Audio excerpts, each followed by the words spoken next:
El nuevo presidente recibe el país con una economía rebosante, sana, controlada. ¿Cómo recibe al país con estabilidad macroeconómica, que es muy importante. Para que se entienda, la estabilidad macroeconómica es cuando un barco va por el mar y las aguas están quietecitas. Entonces el capitán del barco se preocupa de llegar a su destino bien. Porque cuando las aguas están así, ¿no? El capitán del barco está pensando cómo me estabilizo yo ante este movimiento. La estabilidad macroeconómica es muy... Por ejemplo, Argentina hoy día no tiene estabilidad macroeconómica. El gobierno del presidente Milei se está preocupando cómo sigo bajando la inflación, cómo evito la recesión, cómo bajo el desempleo, etcétera. En el Perú, desde el año 2024, mediados 2025 y este año 2026, goza de estabilidad macroeconómica. Pero lo que nos han dicho en los últimos tiempos es que tenemos un riesgo y representaría un riesgo para el próximo o para este gobierno que entra, sobre todo si hablamos, por ejemplo, del déficit fiscal. A eso voy. ¿Y cómo se define estabilidad macroeconómica? Porque no solo se trata de hablar, sino de definirlo. ¿Por qué digo yo que el Perú está gozando desde el 2024 de estabilidad macroeconómica? Cuando uno quiere ver eso, tiene que mirar 4 indicadores. 4. En primer lugar, el comportamiento de la economía de la producción. El Perú tiene, hoy día, se estima que su crecimiento potencial está alrededor del 3% al año. Un poco más, un poco menos, pero por ahí está. Y desde el año 2024, 2025 y 2026 estamos creciendo un poco más de 3%. O sea, estamos creciendo de acuerdo a nuestra potencial. Entonces, el primer criterio para definir si estoy o no estoy en estabilidad macro, le hacemos un check positivo, porque estamos creciendo de acuerdo al potencial estimado para el presente. Correcto. ¿Cuál es el segundo? Segundo, el sistema financiero, que es fundamental. Si el sistema financiero, cuando digo sistema financiero me refiero a bancos, cajas municipales, cajas rurales, financieras privadas y cooperativas de ahorro y crédito. Las 5 para mí configuran el concepto del sistema financiero. El sistema financiero peruano hoy día no presenta mayores riesgos, ¿no? Según la SBS y según el Banco Central de Reserva, que sacan informes periódicos. No presenta mayor riesgo el sistema financiero peruano. Correcto. Entonces, el segundo criterio, vamos bien. Check positivo. Faltan 2. El tercer criterio es la sostenibilidad fiscal, que hay que mirar. Mira, hoy día en el Perú, y lo que voy a decir va a sorprender a muchos, ¿no? Pero mira,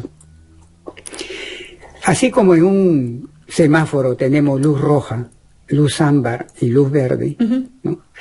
En el Perú, en materia de sostenibilidad fiscal, estamos en luz ámbar. No estamos en rojo, pero tampoco estamos en verde. Y va a depender de este gobierno que se ha elegido si nos vamos al rojo o nos vamos al verde. ¿Y por qué digo, a diferencia de otros colegas y del Consejo Fiscal sale muy preocupado, por qué digo yo de que la situación fiscal del Perú no es, digamos, la más crítica? Óptima, no pero es tampoco crítica. Es la más óptima, ¿no? No. Pero están las alertas. No, por eso está en ámbar. No es crítica, por los siguientes indicadores. Primero, yo no me fijo en el déficit fiscal total. Correcto. Yo me fijo en el déficit fiscal primario. Y el Perú tiene un déficit fiscal primario chiquitito, alrededor del 1% del PBI o menos. Y gran parte del año tiene superávit fiscal primario. Entonces, y el déficit total, según el Banco Central de Reserva, al mes de abril, está en 1.9% del PBI, cuando la meta fiscal para este año es 1.8%. Segundo indicador que tengo que mirar yo para ver cómo estoy en sostenibilidad fiscal, la deuda pública total sobre el PBI. Claro. ¿Cómo estamos en eso? Según el Banco Central de Reserva, estamos en un rango entre 30 y 32% del PBI, que no es algo que te levanta la ceja. Colombia está en 70-80. Argentina está superando ya, bueno, ahora está reduciendo, pero antes del presidente Milei superaba el 100%. Estados Unidos se proyecta 100%. Nosotros, Brasil está en 80%. Nosotros estamos entre 30 y 32% del PBI, ¿no? Entonces tampoco es algo que te levante la ceja. Tercer indicador, el servicio de la deuda anual. ¿Cuánto es del PBI? ¿Sabes cuánto es el servicio de la deuda pública en soles y en dólares? 1.7% al año. Entonces es menor al 2% que se considera, es el benchmark, a partir del cual tú ya comienzas a levantar cejas. Nosotros estamos acá. Y finalmente el cuarto indicador son los mercados mundiales. Cuando los mercados mundiales ven que un país tiene un gran déficit fiscal y tiene una tremenda deuda, el gobierno saca un bono de 10 años, por ejemplo, o el sector privado saca bonos, los mercados te van a exigir una mayor tasa de interés para cubrirse con la probabilidad del riesgo de que no pague la deuda. Claro. Entonces, pero ¿tú sabes cuál es el riesgo país del Perú hoy día? Según lo calcula el JP Morgan todas las semanas, 120 puntos, 117, 125 puntos, un poquito encima de Chile. Entonces, por esos 4 indicadores, yo digo que la sostenibilidad fiscal no constituye un problema crítico ni nada por el estilo. Sin embargo, hay 2 cosas que hay que tomar en cuenta. Claro, primero, eso es lo que tendría que hacer este gobierno en los primeros 100 días, ¿podríamos mencionar? Sí. El Congreso tiene que dejar de ser un ente que genere gasto, porque está yendo contra la Constitución. El Congreso sí te puede hacer que del ámbar te pases a rojo. Pero ahí el Congreso propone, pero el Ejecutivo es el que te dice pasa o no pasa, claro, ¿no? Observa o no observa. Y en el caso que observe, el Congreso dice por insistencia lo apruebo ya, pero el Ejecutivo se puede ir al Tribunal Constitucional, cosa que no lo ha hecho el gobierno de la señora Boluarte, ni el gobierno del señor Geríñez, ni el gobierno del señor Balcázar. Pero este gobierno, si muestra esa intención, lo tendría que hacer. Y lo segundo es que esto, cuando yo he dicho que el déficit fiscal esté en 1.9 cerquita a la meta de 1.8 este año, es que los ingresos están así. Los ingresos fiscales están muy altos, creciendo mucho, a 2 dígitos. ¿Por qué? Por el tremendo precio de las materias primas. Pero eso es temporal, eso en algún momento va a regresar a su normalidad. Entonces, de todas maneras, ese es el segundo factor que hay que mirar para dar una opinión más sobre la sostenibilidad fiscal. Pero respondiendo entonces hoy día, ¿el tema fiscal hoy día a González Izquierdo le hace levantar una ceja o 2 cejas? No. No. Pero hay el riesgo del Congreso y hay el riesgo de que parte de esto está siendo camuflado por los ingresos transitorios derivados de los tremendos precios de materia. ¿Y qué medidas urgentes sí tendría que aplicar en 100 primeros días de gobierno el gobierno? Estabilidad macroeconómica.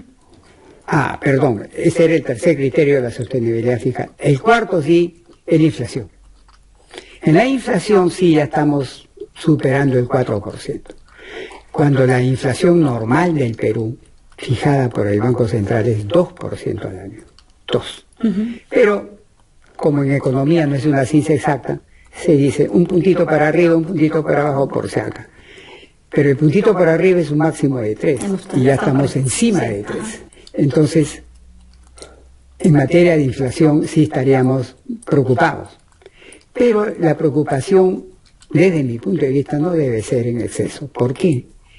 Porque no es que estemos imprimiendo muchos billetes para que la inflación esté superando el 3%, sino que es producto del extranjero y del clima. Del extranjero, de la guerra entre Irán y Estados Unidos con Israel, que ha hecho subir el precio del petróleo, aun cuando ya está bajando, ¿no? Ya se está acercando a $85, tanto el Brent como el WTI, que es relevante para nosotros, ya está bajando, ¿no? Eso nos va a ayudar a bajar la inflación acá, solita. Y segundo, es el tema del fenómeno del El Niño, que también te impacta los precios, sobre todo de alimentos. Ahí sí estamos malucones. ¿Por qué? Porque ya Estados Unidos, o sea, la oficina que se encarga de monitorear el clima mundial en Estados Unidos ya advirtió al mundo. Se viene un fenómeno del Niño probablemente, no fuerte, fuertísimo. Pero en el año 2027, porque ahora en el Perú estamos teniendo el fenómeno del Niño costero a lo largo del 26, pero nos agarraría en el 2027, que va a ser mucho más fuerte. Más fuerte. ¿Qué Y hacer? eso sí nos puede tirar los precios de los alimentos, sobre todo arriba, y después eso se esparce. Pero esos son shows de oferta. Si eso, yo no me preocuparía, yo no movería la tasa de interés, ¿no? La única forma es que el Banco Central suba su tasa de interés y todo el sistema sube el costo del financiamiento, ahí sí afecto al sector productivo. Pero yo no haría eso mientras las expectativas de inflación no se desenganchen de la meta. Hoy día, ¿cómo están las expectativas de inflación de corto y sobre todo de mediano plazo? 2.7%, 2.8% de inflación al año. Entonces estás dentro del rango. Cuando esas expectativas se salgan, superen, ahí yo haría un aumentito de tasa. Mientras eso no pase, yo no movería el 4.25 actual del Banco Central, porque para mí está en posición neutral hoy día, ¿no? Necesariamente no golpearía el sector productivo. Pero... Ahora, hablamos de la necesidad como tema